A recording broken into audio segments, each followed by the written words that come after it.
is Catie Ivey, CRO of Walnut, which empowers go-to-market teams to showcase the magic of their product at every stage of the customer journey through personalized, no-code interactive demos. Catie has also held sales leadership roles at the likes of Marketo, Pendo, and Demandbase. Catie, welcome to the Goats of Growth. Thank you so much. I'm excited to be here. So the first question I have before we get into the nitty gritty is just simply tell me a little bit about Walnut and your role there as CRO. So I've been at Walnut for about 8 months now. So I have moments where I still feel like I'm a little bit new, and then other moments where I feel like I've probably been here for 5 years. So it depends on which moment you ask me. But Walnut's an interactive demo platform, and I love that you talked about the magic of your product in the intro, and it really is all about depending on who you talk to, B2B buying is a pretty terrible experience, or it can be a pretty terrible experience. There's a lot of stats out there in terms of just people hate buying from salespeople. And I don't know, B2C has kind of done a much better job at creating a very buyer-centric experience, whereas B2B Sales has not done such a great job. So we are a big advocates for leveraging your product as a way to fix pieces of that and just give your buyers access to your product at every stage of the buying journey. Why do buyers dislike the sales process so much in a B2B? What is it? What have we done? What have we screwed up? Or what is the community? I don't know the last time you bought software, but it can be pretty horrendous. Even just if you do a little Google search on Walnut, it's from years ago, but it was the reason that I took the first interview for this job. We put out this, it feels like a commercial, but it was called We Are Prospects. And it's like this really funny spoof on a young lady, younger than me, but basically she spills coffee on her shirt and she wants to go in and buy a quick t-shirt.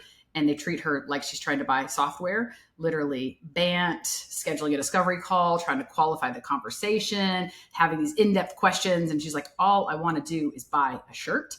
And it's this whole hilarious, over-exaggerated experience. But I mean, think about the last thing that you bought, the process that rep may or may not have put you through. It doesn't always feel like it's particularly geared to meet my needs as the buyer as much as it is about the seller and kind of what they need from me.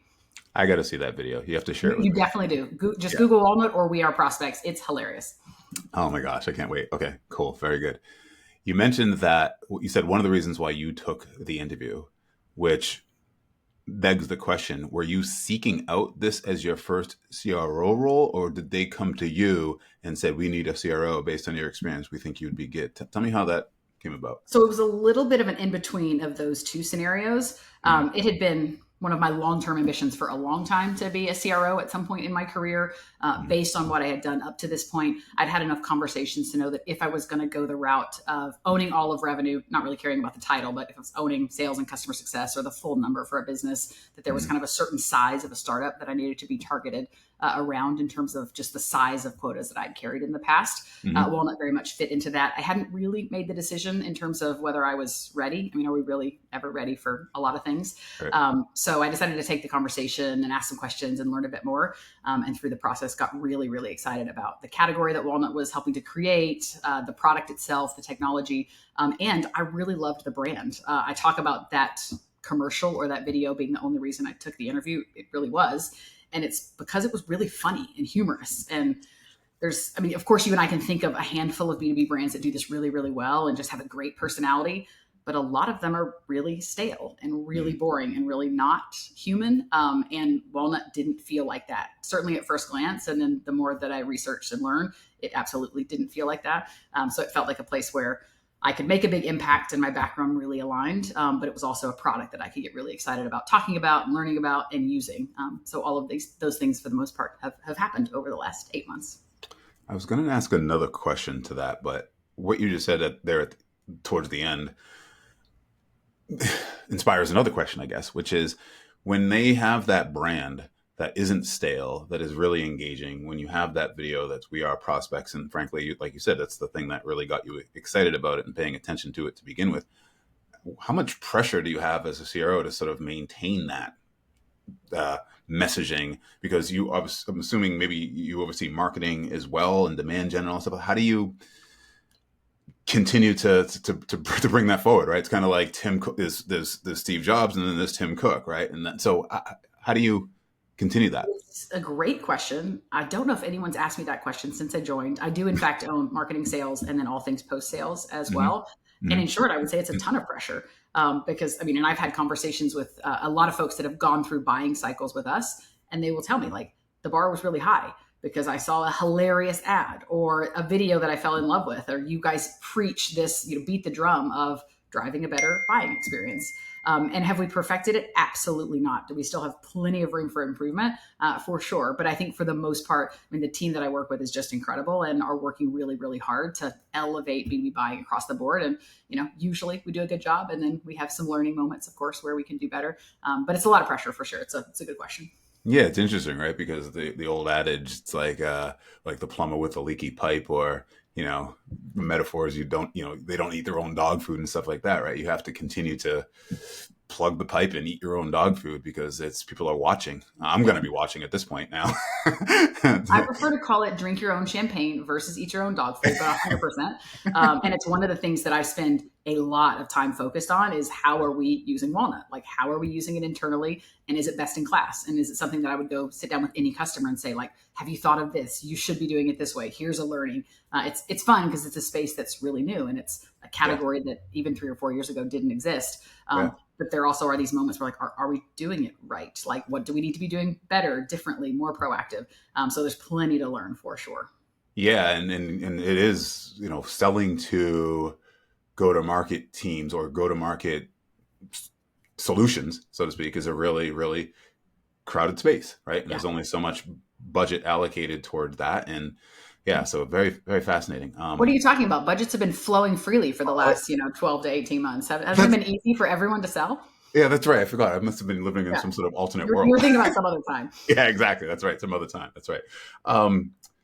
The reason, one of the reasons I reached out is because, speaking of times, right, is the difference now between what it was like, let's say, selling just a few years ago in late 2020, really 2021, and maybe early 2022, and then second half of 2022, things started to get really tight, and lots of talk online. Certainly, we know Sam Jacobs talks a lot about it if you follow him, and I had Jarko Vanderkoy on my podcast several episodes ago where he talked about has SaaS lost go-to-market fit, right? And the question that I've been wanting to ask you and others is just like, how have you operated differently in terms of maybe decision making, doing more with less, looking at certain unit economics that maybe you hadn't looked at as closely or scrutinized as much, say, in 2020 and 2021 as you are now? And how do you, I know Walnut raised money, I think, within the last couple of years, right? Yep, 21 and 22. Yeah. So like, how do you responsibly invest and do it in a way where, obviously you can grow, but do it profitably? Yeah, it's a great question. Funny you mentioned both Sam and Jarko. I was at the Pavilion CRO Summit just a couple weeks ago, and Jarko was speaking about this exact topic. I have pages and pages of notes. So he's certainly the guru on all things profitable, efficient growth in the new time that we are living in, for sure. And it's an interesting question that you asked. And I think one caveat that's important is I've never owned the number before, the full number. So in terms of the entirety of the business, and here's what we have in the bank, and here's what we spend on every single meeting, and everything that happens top of the funnel, and just owning the unit economics through the full funnel. So it's probably a different learning curve than I might have experienced 2 or 3 or 4 years ago if I was going through this first time CRO ride at a different season. But 100%, the question is a really important one. Like, I would say most everything has changed, at least for small SaaS businesses like ours that are very early stage, seed A, B, in that range. You are certainly expected to do more with less. And I think the expectations in terms of, we talked about it earlier, in terms of this having this really high bar of what greatness looks like in the sales process. That's what we were chatting about. But like, I think it's about what does greatness look like across the entire go-to-market experience. And there is no room for mediocrity or no room for things that, you may have had a lot of freedom to experiment or throw some money around or just, try some things out. I wasn't there for the early days of Walnut, but I mean, we had literally a waiting list a mile long right after we opened up for design partners. And just based on feedback I've gotten, the experience pretty early was a relatively transactional order taking process because there was a lot of people that wanted access to what we were doing. And that's amazing. It helped us to grow our brand really quickly, allowed us to add some incredible enterprise logos all the way down into SMB. Like there's obviously a lot of positives there. But I would say the demand environment that we're functioning in today is very different. One, the space has grown quickly. So there's a lot of competitors, a lot of folks talking about some of the same things that we talk about. But every dollar is scrutinized at a different level. And really, if you're a salesperson, like I think that means you have to be much better at your job. You've got to be great at building relationships. You've got to be great at some of what you're doing now. You're curious, you're asking good questions. 2 and 3 years ago, like, I don't know, a sales rep in an inbound environment could follow a script and take orders depending on the sales process or the product that you were selling. We're certainly not in that environment now. I think what buyers are expecting has changed a lot, and it doesn't matter if you're talking about a $8,000 product or an $800,000 product, like every dollar is getting scrutinized. I want to come back to that, but one thing that you mentioned about you hadn't owned the whole number previously, and now you do. It's one of the things that I jotted down that I neglected to ask, which is about that leap. Right, because there are a lot of people that might be listening to this podcast, and I talk to a lot of people who are VPs of sales, maybe the director of sales trying to get to VP, but VP certainly to CRO is a leap. And I guess I wonder, what blind spots did you have coming into the role that have been filled, or you are now continuing to fill as you learn? Yeah, let me just stop there and ask that question. Blind spots. How much time do you have? There are plenty. Yeah. For me, probably the biggest has been on the post-sale journey. So at my time at Pendo prior to joining Walnut, I had owned a customer sales motion. So we had a really large expansion number, and a big chunk of the quota was coming from our customer base. So certainly had experience working with the customers long-term, having high expectations in terms of delivering that great customer experience, retention being a really big part of that, but owning retention as a holistic part of the journey. I had never had customer success reporting into me. I hadn't been a CSM. I'd worked really closely with some amazing CS leaders throughout my career. But that was probably the biggest, most pronounced learning curve for me specifically. I'd had a lot of exposure to what does a great handoff from sales to CS look like, and how you do onboarding well and get customers to value quickly, and when do you start talking about renewals, and where do you focus for expansion, and all of those things. But it's different owning it from end to end versus just having a point of view on every step of the process. So I think I continue to learn a lot through the process. At Walnut, we also have a mix of, we've got a scale motion. So we have a lot of customers that don't spend a lot of money with us. So there's a lot of high touch, automated conversations that happen, but not dedicated one-on-one CS relationships. And then we also have about half of our customers that have dedicated CSMs. So figuring out how to do both of those motions really well and drive a great experience, both in the low touch and the high touch environment. I would say that's probably been another, just mixing those soft skills with also like building out the right process and playbooks and academies and assets and things that are much more operational in nature has also been new for me. Yeah, very interesting. And it sounds to me like your sales motion is what? It's both, is it product led and sales assisted at this point? Or yeah, I would say it's not your traditional product led. It's very much sales assist and product working hand in hand. So we do free trials and POCs as a part of the sales motion, but it's more traditionally sales led with product assist. Got it. Okay. And you mentioned doing things better, right? In other words, you need to be better at the stuff that everybody across the board needs to be better than we were a few years ago, right? You mentioned curiosity and making sure, I'm assuming at discovery, it's much better than it used to be. How do you do that? In other words, what are you focused on as the CRO to really incrementally get better at certain aspects of the go-to-market motion, and then what aspects are there? Because you can't boil the ocean, right? You can't look at, okay, we need 10 times better at this, 10 times better. Like at some point you got to pick a winner and say, okay, this is the thing that we're going to focus like a laser on. Like, so how do you get better and what do you focus on?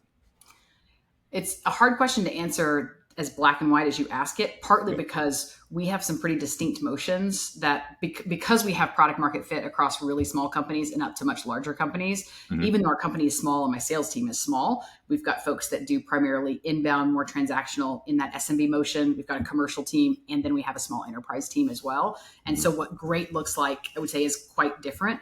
down market within our emerging segment, our SMB segment, we're focused very much on how do we remove friction. So how do we make it really easy to do business with us? That includes getting pricing in a very public place, like being incredibly transparent with here's what we do, here's what great looks like. We're trying to minimize the touch points and make it easy for someone to buy from us because the deals are relatively small within that SMB space. And that equation changes a bit as you move up into the kind of mid-market and even enterprise space.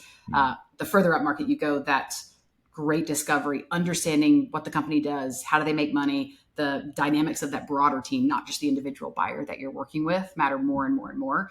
Multi-threading has become important across every size customer, but it certainly becomes more and more pronounced as we move up market. But I feel like I could give you a lot more specifics in terms of what I think greatness looks like. The one other thing though that I would say, because I think when you first asked the question, it was like for me specifically, like what does getting better or being tighter or more world-class at what I do. In the short term, I've focused very much on, I want to interact with one or more customer every single week directly. So ideally live on a call or in person. Sometimes it's over email, but I'm being very proactive at soliciting feedback and making sure that I have direct access to our customers. So I'm hearing from them, understanding, learning from them. I've also doubled down on how we're leveraging Gong and providing some more real-time coaching. Of course, I'm involved in sales processes and sales calls live, but I find that I can get tunnel vision where I'm really in one or two deals, but I don't have the capacity, obviously, to scale across all of our reps. So carving out some dedicated time to listen for specific keywords, how we're competing in certain segments, how we're competing against specific competitors. I'm spending more time on that in the short term to try to make sure that I'm helping level up the broader team. Yeah, it's one of the things I actually wrote down, which is coaching and tech stack, because to your point, obviously to get better and to get humans to get better at stuff, you have to enable them to get, either through technology or to coach them. And it sounds to me like that's something that you obviously are focused on. And how important is that really, as opposed to again a few years ago where maybe you didn't necessarily need to coach certain parts of a sales process as much or even focus on them because money wasn't as tight and deals flowed a little bit easier. Yeah. Right. Yeah. I mean, I think it's super important. I think it's always been important. There's always been a pretty pronounced difference between great sellers versus everyone else. I think the difference now is that everyone else can't keep a job or has no path to make any real money. And so in the past, you might have been able to get close to quota or maybe even do okay financially if you were in that mediocre bucket. Like there's not really space or time for that now. And I think one thing I've noticed, and it's really across every level and every role, and it's certainly not just sellers, is one of the key differentiators between that great rep or that great CSM and everyone else is they're purposely looking at how do they get better. So they're not just waiting on their manager to listen to their calls and give them some feedback or ask, like they are doing this themselves. Like they are listening to themselves. They are watching videos of themselves. They are asking for feedback proactively. And they're much more engaged in terms of constantly trying to learn. I think it goes for every one of us at all of our roles. But I meet a lot of people that don't necessarily think that way. And I think it's a big differentiator for sure. Growth mindset, something that's not talked about a lot. Mindset. Angela Duckworth, sure. She's amazing. That's right. As a matter of fact, I was actually just watching. My son wanted me, who's 8, by the way, for context, will be 9 shortly, wanted me to watch a short of Kobe Bryant yesterday, a YouTube. And in the short, Kobe was talking about how he was, I guess, criticized would be the word, for sitting on the bus, not necessarily engaging with his teammates, and he would be there reading about certain things that he wanted to learn about. And he said that, he didn't just retire after however many years it was, and then all of a sudden go write an Academy Award winning, movie. It was something that he had been studying and working for, 15 years for him to do that. And we watch a lot of shorts on just getting better in my house and athletic achievement and those types of things. And it's that growth mindset that, you want to find those incremental things, whether it be, to your point, personally, proactively go out and seek them, watch video, listen to podcasts like this or whatever, to get better, and not necessarily wait for your CRO or VP of sales to say, okay, we're going to sit down one-on-one to go over whatever it is we want to go over, right? There's a reason he was one of the greatest of all time, hands down. Yeah, there's no doubt about it. And then if you're in an environment where both of those things are happening, so you are naturally proactive and growth mindset oriented and learning, and you've got people around you that are proactively offering feedback and leaning in and want to help you get better, not just managers, but peers. Like, it's just, it can be such a dynamic, incredible environment. Yeah, as I'm thinking about that too. I mean, I might be writing a post tomorrow on LinkedIn about the strength of curiosity, but also, and how to screen for it, frankly, during interviews. But also, yeah, that growth mindset thing is really important there too. And I think that up front, when you're looking to hire a CRO, VP of sales, or candidates in general, I think screening for those things are really, really important, because I think it's going to make your life easier as a coach or a trainer to Yeah. get the outcome that you're looking for. Um, If I had to pick one thing, it would be intellectual curiosity, hands down, every single time. It's funny. I think my post starts off like something like the most highly still to the, I mean, I've been doing this for 18 years, and it hasn't, I mean, it's always at the top of the list, intellectual curiosity. So Yep. it's important. What about what unit economics are you looking at? And I guess I'll ask it in this way: like, what are the leading indicators, either good or bad, to say like we need to uh, stop this or continue this, whatever that this is. You know what I mean? Whether it's a sales motion, messaging, process, a technology that you're using, like what are you looking at for indicators to say, yep, this is going in the right direction? And then what are the unit economics that are really important to you to look at? Whether it's, you mentioned customer success as being something that you're focused on now. If it's like NRR as opposed to customer acquisition, like just give me a sense of what you're thinking about on a daily basis there. On the net new side, we're hyper focused. We have a very heavy inbound motion still. So we're very much focused on how much it's costing us per meeting. So cost per lead and cost per meeting. We analyze those week over week and month over month. And then our MQL to SQL conversion rate, which for us, that first meeting happens, does a rep convert it into an opportunity? That's also a conversion rate that we hyper obsess over. So we have a lot of visibility into how that's trending. And then it does vary a bit by segment, but understanding exactly what's driving that up or down and having some bets around how we can move the needle. You had mentioned product led. We're proactively looking for ways to leverage our product more earlier in the sales cycle, because we have some conviction that it's going to actually continue to increase the MQL to SQL conversion rate. So that's on the net new side of the house. I mean, on the post sales side, we're obsessing over GRR and NRR. So same thing as probably just about anyone else that you talk about. Yeah. How do you tweak, like, for instance, you look at cost per lead. What are you doing right now to either to reduce that? So for us, we have never done, like, I'll talk about new channels. So we've never done any event marketing. And I think part of that's just because we were born during COVID, and haven't really ever had an in-person motion. So this year in particularly, we're calling it a POC, but we're making a bet on a couple of specific conferences. We did our first one last week, part of a Salesforce World Tour. I got a speaking session. We had a booth. We've got a couple more that we've signed up for this year, relatively small spend. We're not doing any of the big ticket items just because we felt like we needed to be somewhat conservative. But we have a lot of conviction that even the numbers that we're seeing just from last week says that our cost per lead and cost per meeting are going to be a good bit lower than what we've seen with our traditional demand channels. So that's one example. But we've been having a lot of conversations around how do we think differently about outbound and smarter about outbound, ways to leverage AI specifically as part of that motion. We're not trying to replace people, but how do we get smarter and more efficient with, we just haven't historically done a very good job with outbound. It hasn't been kind of the core muscle that we've built. So we're doing a lot of foundational things to shift more of that demand gen to that outbound side of the house as well, which will definitely impact the cost per lead and cost per meeting.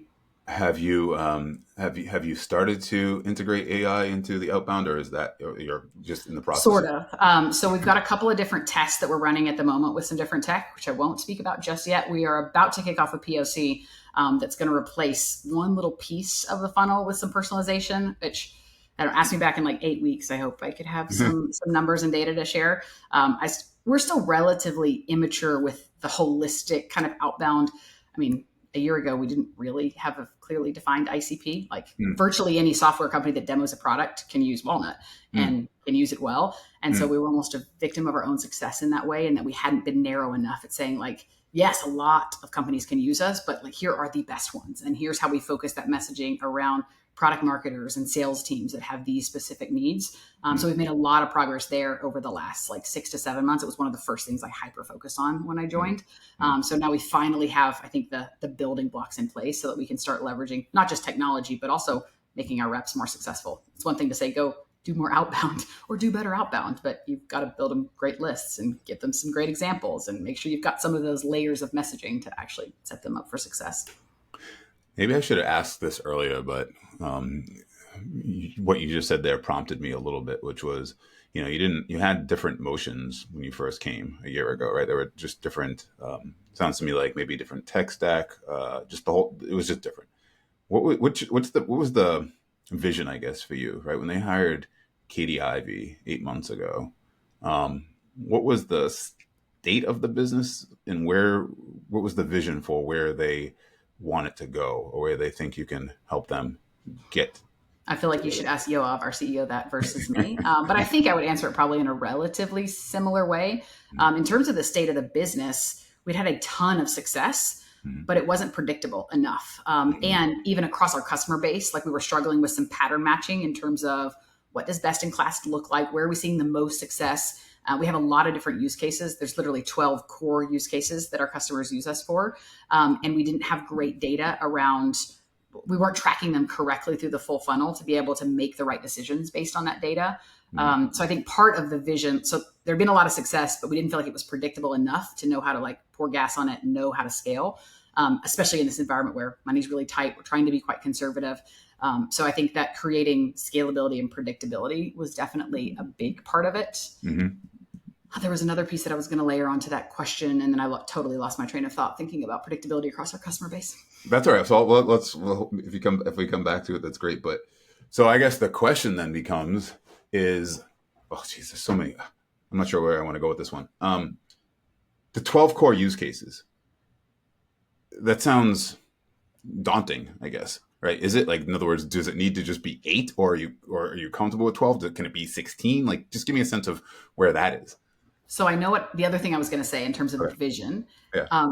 and this does tie into like the state of the business. We didn't have enough alignment across our full go-to-market. So when we think product, marketing, sales, CS, part of that is a result of the fact that half of our company is based in Tel Aviv and half is spread out across North America. So some of there's time zones, language differences, and a lot of folks that haven't physically worked in the same location. A lot of people that really like each other, but creating like real alignment is challenging in those types of environments. So I think that was part of the remit, one, of having someone come in and take over marketing, sales, and customer success, and then working really closely with our head of product, who is amazing, creating this aligned vision, aligned go-to-market strategy plan so that we are marching in the same direction. And it does tie into your question, like, is 12 use cases, is that the right amount? Is there actually a ton more? Should there be less? There was actually quite a bit more. So we've narrowed to 12 that we have a lot of conviction that we can do really well. But even within that, there's certainly a subset of not just what we do really well, but also where the market is pulling us. So it's become really clear, if you're talking about interactive demos, then you've got to be really great at getting product tours on a website and getting other types of asynchronous assets. So think about all the ways that if I was selling to you, all the ways that you might interact with my product when I'm not there physically with you in the room or live on a Zoom call. Yeah. So that's something that we've leaned into quite a bit over the last couple of months, because we've identified not just are we really good at it, but the market is making it very clear that there's a ton of demand and we've got strong product market fit there. So that's one example. Like, do I think the number is going to change or ebb or flow? Like, one of the things that also wasn't fully in place is we just didn't have all of our systems aligned clearly enough. So we made some changes to make sure that the data that we're tracking in Salesforce maps one-to-one with exactly what we're tracking in our product, and then exactly how we are looking at it in Tableau, and just creating those flows so that we can actually understand and make decisions based on that data. So I think the 12 that we are nailed on right now are the right ones, but we'll see kind of what the market says over the next 6 to 12 months, I guess. I want to get back to that vision thing for a minute, because 6 to 12 months is the future, right? So by nature, it's the vision that you see, right?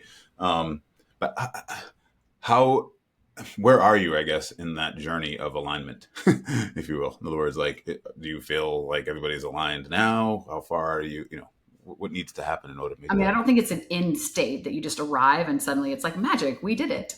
I think we've made a lot of progress at asking the right questions, making sure we're asking the same questions. We've made a lot of progress even at just how we're ingesting customer feedback and then actioning on that feedback in real time. We've created a lot of those systems that I talked about. So even in terms of how exactly are we onboarding new customers when they don't have a dedicated CSM? What's the pathing that we take them through? How does that information feed into the product and the data that we're looking at? So yeah, I think we've made a tremendous amount of progress. I've also built really good relationships with the rest of the executive team, all of whom sit in Tel Aviv. So I think that's been a big step forward for us in the business of being able to for me to be super engaged with the team that's in Israel, and then make sure that I'm relaying a lot of information in real time in different ways, different channels with my team. My go-to-market team is spread out across North America, actually, but we've been able to get together in person twice. So that's also been a benefit. So I think we've made a lot of progress. I don't know if I had to pick a number. I'd say we're probably 75% of where I see the end goal, or where I'd like to get. And I'm sure that end goal post will probably keep shifting as we uncover new opportunities or other ways we can be doing better. It's like the horizon. You never quite get there, right? Never quite. I mean, if you're there, then you're probably not asking enough questions or not thinking deep enough about what you could be doing. You're not growth minded enough. Exactly. What was so the vision. As you look out the next year or so, what does that look like for you? Gartner Magic Quadrant, maybe you're already there. Like, just give me what benchmarks do you want to hit that will make you feel like we're there?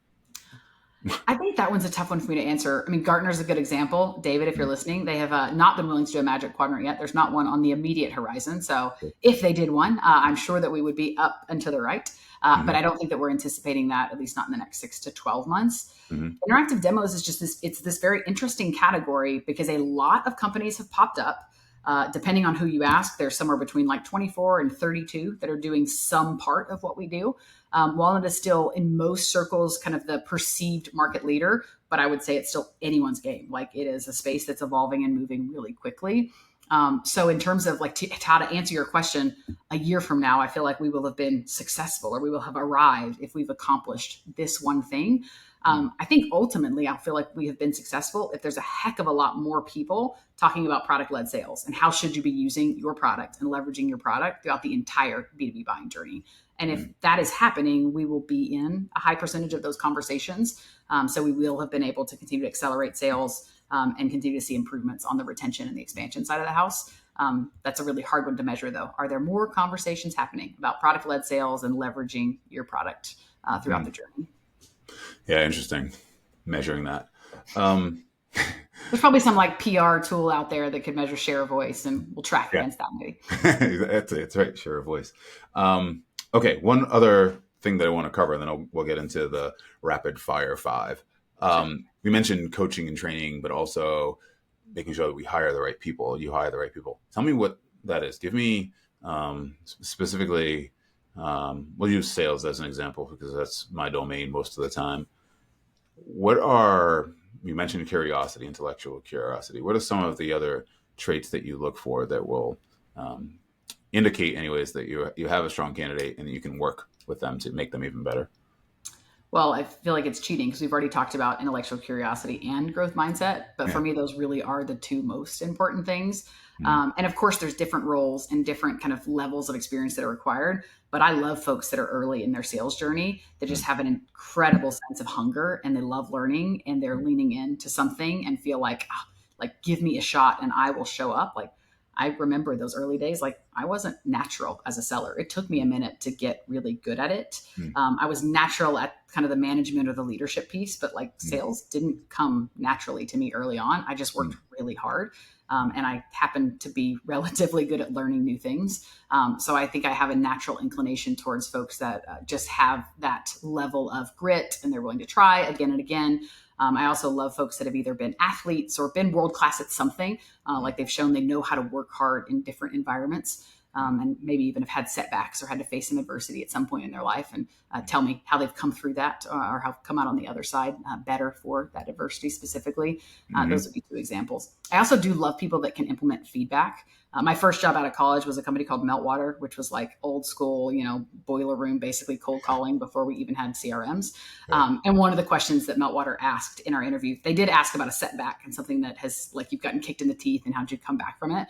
But they also made you do a mock cold call. And most of us were not like trained in sales. I literally didn't even know what a cold call or a value proposition was. And so they made us do a mock and then gave some feedback and made us do it again. And there was something very interesting. You could just see like there's certain people that listen and pick up on certain things and are able to be very nimble and incorporate that feedback and name drop something differently or go a different pace. And there's others that like for whatever reason just cannot absorb that feedback in real time. And I think that is an early kind of indicator of coachability. Yeah, HubSpot did that too as part of their interview process. for sure. So yeah, it's a great tool to use for sure when it comes to coachability. All right, you ready for the rapid fire five? Rapid fire it. I will do my best to be more succinct and rapid. No, you've been succinct, believe me. Okay, here we go. First question: what motivates you? Being a mentor to young people, especially young women in sales and revenue leadership. There's just still far too few women at every level of sales leadership, and I'd like to see that changed. Yeah, matter of fact, I want to touch upon that a little bit because I was looking at your LinkedIn profile a little bit earlier, and I can see that your passion for that is palpable. And I'm actually going through a search right now. My wife runs the business with me. We're recruiters, and we have a client that, you know, initially they go, it's a boys club, right? It's an all boys club, and that we want diversity, we want women, and so forth. And we've presented really good women. I mean, solid, like rock solid, right? Specifically for the space, the stage, you name it. And there's just like no, I don't know what it is. It's like no room for it in a What's the way. blocker? Do they give you feedback? There's no real, just stronger candidates, and the one of them, the woman I mean, the internal recruiter is a woman. And I don't know, it's just a little bit frustrating, and people of color as well, actually, in management roles that they were looking for. I'm talking within 48 hours of the search kicking off, I had one really, really strong one that, I don't know. I mean, he got past maybe the first and second interview, but just didn't go. And it's head scratching because I don't know. I don't know what it is, and I know the team well. It's not like I don't know them, but it is just a little bit frustrating when you see that, for sure. We have a long way to go for sure. Yeah, it's exhausting, to be honest with you. Okay, name a big goal you have right now, and when would you like to accomplish it? I have set some recent goals around public speaking. I was doing some public speaking before COVID, small stages, and then COVID happened, and I just sort of put it on the back burner. So I've set a goal of I've done one speaking gig very recently, and I'd like to be on stage 4 more times this year. Cool. It's kind of like a preamble to that, I guess, a podcast. There you go. What's your most preferred way to learn new information to stay sharp? Podcast, actually. So I used to be an avid reader, and we adopted our first and only child 3 years ago. And I feel like my schedule and my free time has shifted quite a bit since Evie joined the world. So I've been listening to more and more podcasts over the last 2 to 3 years. So it's definitely the most common way that I learn and consume information these days. Likewise. All right, here's an interesting one. I don't know if I put this in the follow-up that I had sent you or not, because I frankly neglected to put it in the automation, but it was a question that a past guest asked for me to ask the next guest, and I decided to put it in the regular rapid fire 5. So here it is. Who's your favorite character of all time? Favorite character of all time? It's a loaded question on purpose. So it could be fact. I mean, real, could be fiction, could be book, could be movie, TV, neighbor down the street. I just rewatched Invictus, the Nelson Mandela story with the rugby. And I know it's old, but I just rewatched it on a flight 2 days ago. And it just reminded me how much one of my great regrets in life is that I never got to meet Nelson Mandela in real life. So I'll pick him as a character. He's an incredible human being. Awesome. Love it. What's your favorite thing to do when you aren't working? Number 5. Traveling. I love traveling. I've been to 54 countries. We just took Evie to Europe for the first time last month and had a fun little adventure. So look forward to doing more of that as a family. But yeah, traveling for sure. That is awesome. How old is Evie? She turned 3 last week. 3. Okay. I'm asking because I'm wondering how much memory she'll have of that, but it sounds to me like... I'm guessing none, but she's going to have some great pictures. Yes, going to have some great pictures, and I'm sure there'll be many more countries that you will go visit as she gets older. Okay, ready? Here's the bonus question that came from my last guest, which was, what was the most miserable moment of your career? Talk about going down a chasm. Oh, of my career. Yeah. I talked about my first job out of college was at Meltwater. I stayed there for 5 years, had an incredible run, led our Atlanta location for a big part of that. there was a very clear moment when I was going for the next role and I did not get it. And I had no idea what to do next because I was pretty much there was nothing else for me to do there outside of just staying in the role that I had been in for like 2 years at that point. And I definitely had like a couple week window of feeling super lost and not having any idea what was the right next step, if I wanted to stay, if I wanted to go. And I had no like real experience in anything outside of that world. So it felt terrifying to think of leaving. So that comes to mind as maybe a low point. Yeah, Meltwater does or at least they did a very good job of keeping their people. I would imagine because of all the promotion and stuff. I tried so hard to get people out of Meltwater.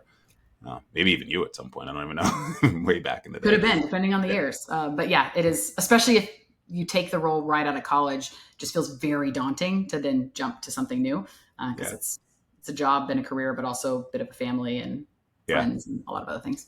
Yeah, quite amazing for sure. Okay.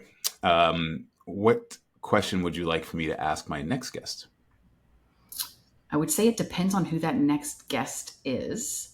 Assuming they're somewhere in the world of sales, which I know is a lot of the folks that you talk with, I'm just dying to know what people are doing to build pipeline these days. So specifically to my point around like events is a new channel for us, like just one new thing that they've tried over the last 6 months that's different and they're either seeing success or not and what they're learning from it. But just pipeline is a continuous challenge more so than ever. So trying to crowdsource what people are doing, what's working. Oh, that's a great question. What do you do? What's one thing new that you're doing over the last 6 months or so to create pipeline?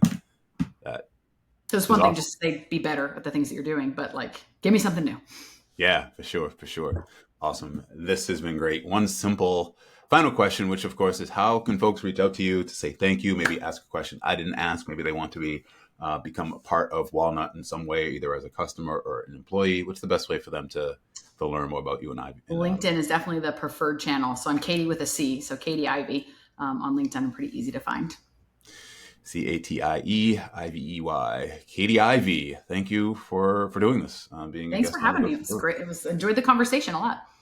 Awesome. Goodbye, everybody. Don't forget to subscribe, rate, review, tell your friend, colleagues, neighbors, whoever, because it really helps get this out to more and more people. Thank you. Goodbye, everybody.